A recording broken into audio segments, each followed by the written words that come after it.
nkusaamu nnyo ekitiibwa. Bebe Cool ye gwa abayimbi abamu ku bensinga okuwa ekitiibwa mu ggwanga Uganda.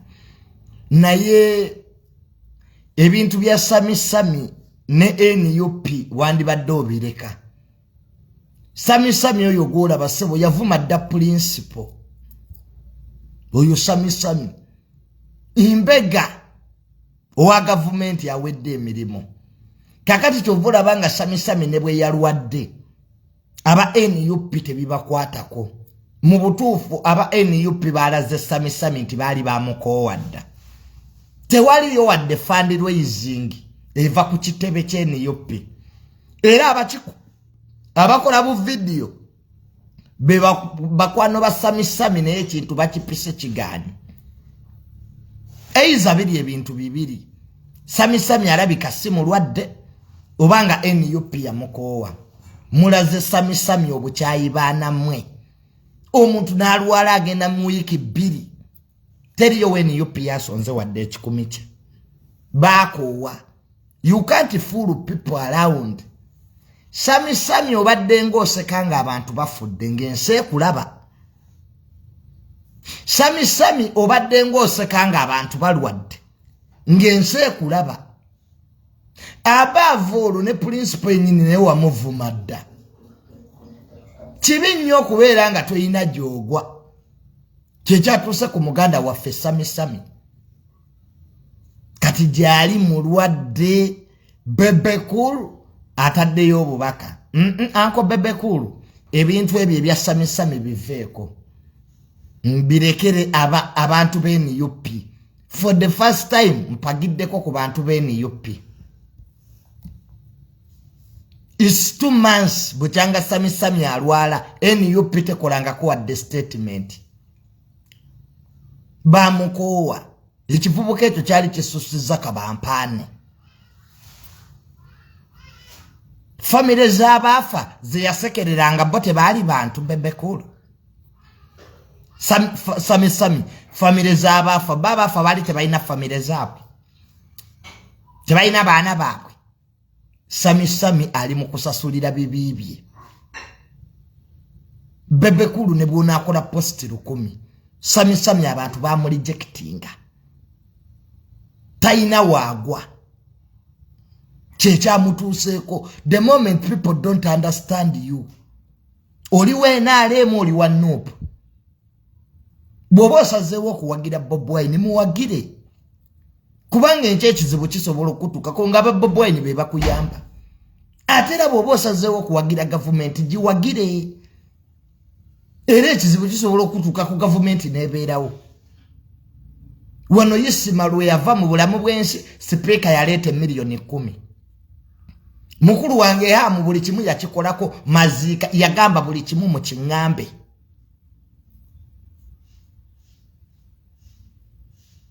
MK project yaleeta butaano ze sente mmekezo. So government nga yo mu kufa kwa Isima yaleeta obukadde obutakka wansi bwana. Government nga yo kane President Museveni yawaayo 10 bwe bukadde 40. Nitwongereza oko n'abantu sekinoomu abantu b'ebweru. So okuzika kwa Isima kwalimu obukadde nga 100 millions. Kakati gwe Sammy ekikoze obubi wayagala nnyo kabampaane n'otandika n'okubuuza principal ebibuuzo. Mbu principal muli mukola mbaga abantu ne bakukyawa. Sammy abantu bakulaza obukyayi. Era wona abolimu amagezi ng'owonye. Va ku bantu. Ebyo mu video bw'obadde okulanga abantu bafudde. Nojjanga bw'oseka. Kati olwaleero gwe basekerera. Ensi ekyuka. Bavubuka mmwe mwekoze ebintu. Naye kirungi Katonda akulazeeko. Okimanyi Sammy obadde oyinza okufa ne wabulwa n'akuziika. Nze sirabangako omuntu w'NUP amalo emyezi 2 mu ddwaliro. 2 months. Ne watabawo wadde aleeta mukene. Era bambi bakwano ba Sammy bakikubye ku social media. Sammy mu muyambe tewali balinga abatamulaba. Abantu Sammy bakulaza obukyayi. Nabagamba shares si kwekwagala.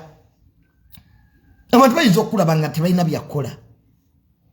kakati Sammy chikuwe ekyokuyiga muganda wange abantu we bafa sirikako abantu we balwala toseka kwa nawe enchalulwo kakati munna osasulira bibibyo beera kawo what goes round comes round omuzungu yali yabiraba dda nakati seka kati mbu Bebe Cool mbwakwagala nnyo. Of course the Bebe Cool naye akozesa situation yo kufuniramu mileage kubanga yalabye nopu teina kyekoze. Kati era bulijjo mbaga Sammy mbegga. Kati Bebe Cool omukwano yagujjeewa ku Sammy. Bebe Cool apostinga ku bantu batamanye ebbanga ly'omulabidde. Abenale mu balwala Bebe Cool nga tabapostinga. Lwaki Sammy gwa postinga. Aganti mbegga munnaffe Sammy. Mudwaliro joli. Bebe Cool obakabwe yabumaliriza aganti we wabaawo kye mwetaaga mu ngambe nga Bebe Cool omukwano yagujjawa. Oba Bebe Cool amaze okutegeera nti Sammy kwava mu ddwaliro kyagenda okukola Bob Wine mbabuulira ebigambo bino Sammy ayinza okuva Katana n'asooka ayambala principal mbabuulira Sammy ekimubonyabonya butaba na ludda toberanga matako mbiri akuna mu sitoni obubina bwe butayina ludda buli eno neno ne Bebe Cool obubaka bwe yatadde ku Twitter nange bwantiisiza ningaye Bebe Cool ekisa yakitandise ddi nga wanabe nale mu balwala ba mobilize benale muninayo sebo basatu bemanyi balwadde abanonyeza president akalulu emitiyana they are sick. Uncle Bebe ngata ba postinga era postinga Sammy abantu abamu bambega nze naye buli kye nabagamba kijja tuukirira nabalabula dda ku muvubuko oyo Sammy nembagamba ekalangala Sammy tebamukwata Sammy bwowona bwoti ddayo okole obunize ku binnyo byo naye badde watutama abantu ne bafa n'osanyuka. So Uncle Bebe Cool Sammy muleka asasulire ebibibye tukwegayiridde yasekanga abantu balwadde omugenzi isimalwe yafa Sammy yaseka n'agamba bamuse ababadde bamukozesa kakati naawe abakozesa naawe bakuvuddemu Sammy obadde omanyi nti NUP bakwano bo Sammy kati kiyige bakulaze obukyayi NUP ekulaze nti tekumanyi tekwagala obeesibako bwesibi futu sojo omulamba n'olwala emyezi 2 wadde lubongo y'okuteekayo ka tweet NUP inaba baka 5 ne watabayo na postinga Sammy nekana kabobi yanga ne katamwogerako. This is a real rejection. NUP kye mwakoze kibi nnyo temulaganga bantu bukyayibwe mutu Sammy buli jasinika ebinnyo this eranze kinjigiriza bayizawe teweesibanga ku bantu Sammy NUP tekwagala nakugamba abantu bebulaya ku sente ne watabawo wadde aleeta obutunda nga naawe ovayo gamba mbumbu simanyanze Sammy ndi ati bulijjo bw'ogamba nga Bob Wine bwakumanyi oyo Bob Wine oyo. So embozi ya Sammy nga ngivuddeko waliwo omukyalo omulala yakapapula kangu bankataddewa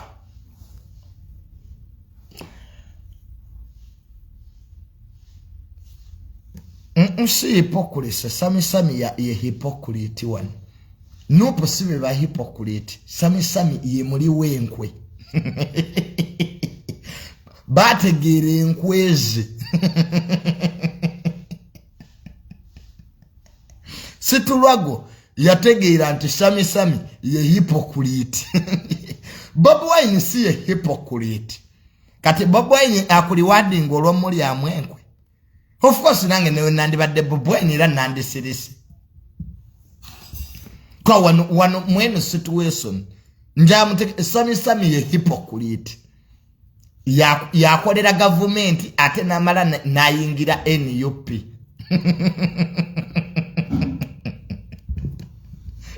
Sammy wabala bubi. Boba yagala kukola obukesi. Ate tuvuma boketta. Gwalera byeko mbegga atavuma baketta. Sammy oli kisiru busiru. Oketta oti abantu ate no bavuma ate no sigalayo. Toketanga abantu no bavuma ate no sigalayo. So in this situation Sammy gwe hypocrite. Era nagamba da Bobo Wine akumanyi nti oli mbegga. Sachi gamba Sammy. Olunaku lwe wagenda ku kitebe. Nosisinkana David Lewis Lubongoya. Secretary General w'NUP. Akusayiningire mbogenda ofine visa ku American Embassy. Ogende wegatte ku kiri kiganda kye kyafumbirwa. Kiri kitoocho. Wali wakava ku kitebe bwoti. Lewis nankubira essimu. Lubongoya nankubira nangamba junior. Consent chichi professor. Omanyi kino ekivubuka ki Sammy kiva wano mbo nkisayiningire. Ne mugamba Lubongoya David Lewis tosayiningira mwana oyo. Nangambe kyana nkimanyi kimbega. Byone Julius Katongole. Ate ne Katongole naye bamugwamu. Kwa Bob Wine yagamba nti waliwo buli wembera abagala kwekubya ebifaananyi nange. Julius Katongole naye bamugwamu. Sammy nupu olukiiko lwa NUP lumutegeera nti mbegga.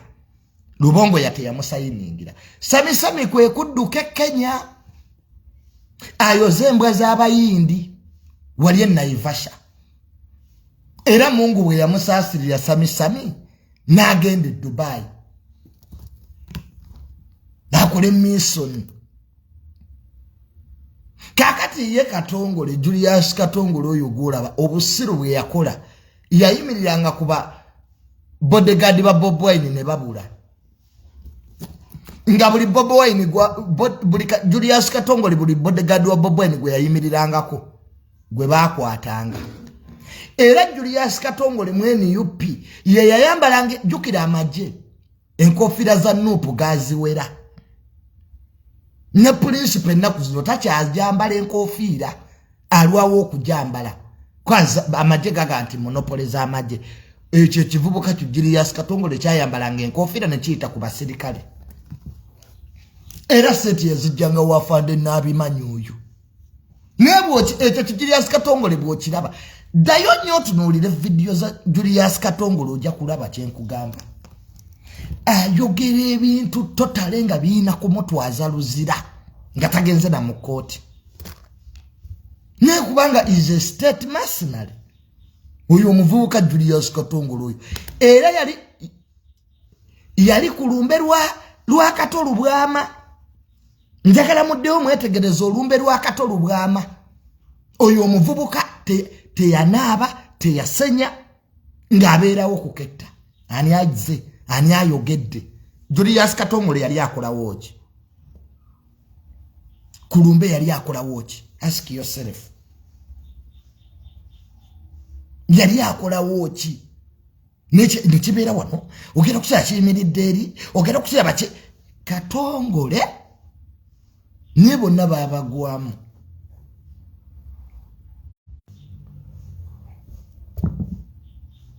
So those are the boys. Bimuyina. Naye yo nga nvuddeyo ketusabe nnyo Julius Katongole ne Sammy mufuneyo ebirala by'okkola. Yeah, you can change jobs. Obukesi mubuveemu. Kubanga ne government yenyini yategeera dda baabategeera temukyali undercover agents. Kati muli wagulu bwe muti Bob Wine yabagwamu. So mugende mufune ebirala eby'okkola Julius Katongole ne Sammy mugende mulime. nze mwali yake sente zimala eyo nga nvuddeyo story ebadde mu weekend ebadde ya Zali nga kipromota che Tanzania kimufuukidde ekizibu Zali Hassan gwenjogerako nakinku socialite esente azina atanyirira atazikola ki atanyirira so kipromota kino ekikaze ekyeyerusa kyenalabye nga kivuma Zali kyali kyagala kubba Sakibu bawa Zali ekyo ekikazi kyola bakipromota kyajja mu inbox ya Zali ne kimugamba Zali nkwetaaga ompushingire ku pate yange genda okubeera eyukke Zali kyataagaana ne bateesa terms and conditions ekikazi ekyo ne kikkiriza ekyo kipromota ekyo ekitanzania kikazi gwe mumuwamyukiraga amaaso munange Zali wamanga asitula nnyonyi nga agenda yukke mudiru gye baali bateeseza omukazi yali yakufacilitating hotel n'ebyokulya Zali bye yalina okulya of course those are the packages fenga ba influencer nti ompita okulangira ekifo kyo nompa transport n'amafuta kyokka akatayite kannaba nakuyita ekikazi kyalemererwa okusasula Zali kati wali oyagala gyakoleki promota twesonyiwe promota tuleke promota gwo okuva Tanzania tetwagala tukyankalanya you failed to pay kati wali oyagala gyakoleki agende ku stage Zali muyimbi mbuwamu booking ayimbe ku saa 6 n'ayimba ku 8 of course Zali agenda obitegeranga ekikazi ekyo kyali kyagala Sakibu mbu Sakibu naye muleete kumbe Zali tannategeera nze ekikazi ebikazi byagala nnyo obuvubuka obutonga ffe nze n'abakazi eyo bakapita Junior jangu simanyi oyimbe ne mugamba madamu sina luyimba sorry jangu obeere musi ne mugamba nengere enkomerera aba ayagala kulya. That's the end game of those women. Ekikazi ekyo okumanya tekiswala ekyo kipromota kyagambye Zali tayina sente wali oyita waaki atayina sente wali oyita waaki muzali mwavu oyinza okwandamaininga Zali gwe omukazi eyakafuna abasajja mu mawanga ga Afrikaana South Africa, Nigeria, Uganda, Tanzania, Burundi, Rwanda. Zali is a symbol of the East African community. Those are achievements. Beauty ya Zali eri all over Africa. In fact, aina nakutula mu African Union ni Zali. Omuntu mwabamu abasajja bababuze je wazalibwa mu Uganda toyina musajja. Naye Zali afumbiddwe South Africa. Zali najja afumbirwe Tanzania. Zali nafumbirwa mu Uganda. Yuyo Nigeria. Mbune Zimbabwe. Omuvumo otya. Oyagala kugula lutalo ku Africa gwe Tanzania gwe. Ani akumanyi mukazi gwe mbu promoter simanya promoter. So mama Zali wamatuli wamu nawe protect your husband Sakibu. Naba ayagala oluvobokolo. Sakibu Zali omukwatira ku kirala ne tokwata ku Sakibu. Mbalaba mabala ono bwa bayina love ono bwanweso ono bayiza wa abantu tebamanyirwa kizali ayagala Sakibu. Temukimanyi why ask me. Sakibu yakola wansao. Sakibu mwami Rutaya. Zali ayagala mwami Rutaya. So ekikazi kyali kyagala kubba Sakibu byempuliraga agwo mu nkubo Zali nakirabukirira mbunga kyagala ave mu hoteli agende kyo kije kikoleki kyovola banga wamachi ekikazi ekyo banete kiswala kyagambye Sakibu takwagala bambi amwagala kati ne kijjayo audio Zali kyajjayo audio mbunga Zali avuma Sakibu eri audio Zali taina we yavumya Sakibu yagambye my husband panics everybody panics wotuka kuba immigration naddala bagenda ko airport mukimanyi ngate tutambula nnyo nange mune panicking so odi yeche kikazi je kyalese there was nothing like Zali obambu avuma Sakibu no yakigamba orient my husband ekyasanyusiza ku Zali teyegana bawe bakazi batono nnyo ba socialite oba bayimbi batini aboogera nga bagamba my husband nze nano bannamawulire bemmanyi tetumanyi bakyala baabwe tamuleetangako na mu kamera okimanyi bannamawulire bangi n'abayimbi tetumanyi bakyala baabwe naye Zari recognizes Shakib buli wabeera ali aga my husband bane nenfuna omukazi bwati naye abamu muli eyo tebabayitangako na husband babikuyita muli cafe javazi bovaawo ng'atandika ekisiru kino oba kinjagazaaki naye Zari recognizes Shakib newe mwogedde ebigambo biyitirivu simanya Shakib tamusaana asaanaani so ekyo Zari tukikukubirako mu ngalo you have always defended your husband era muka odi akafulumye amugamba orient my husband Shakib ali paniki omukazi munaamanya obuzibu bwa bbaawe ku immigration ka stop panicking bakubuza ekibuuzo ekyo bw'okiddamu the next flight nze nagenda wane Kenya recently ne bambuza we are you going nga mmanyiyo bambuza ku immigration ye Kenya wali ku Jomo Kenyatta International Airport Mr. Mirundi nti yes where are you going Namga let me call the one who invited me. Ay. Omukazi yazze bali nanga Mr. Mirundi. You have survived that way in the East African community. Don't do that at any airport. Nyendo kube simu nga network tezachu sedda. Mboyingire ensendala ne network zichuka bana mwe nabona. Sasa bya kutuwa volinga.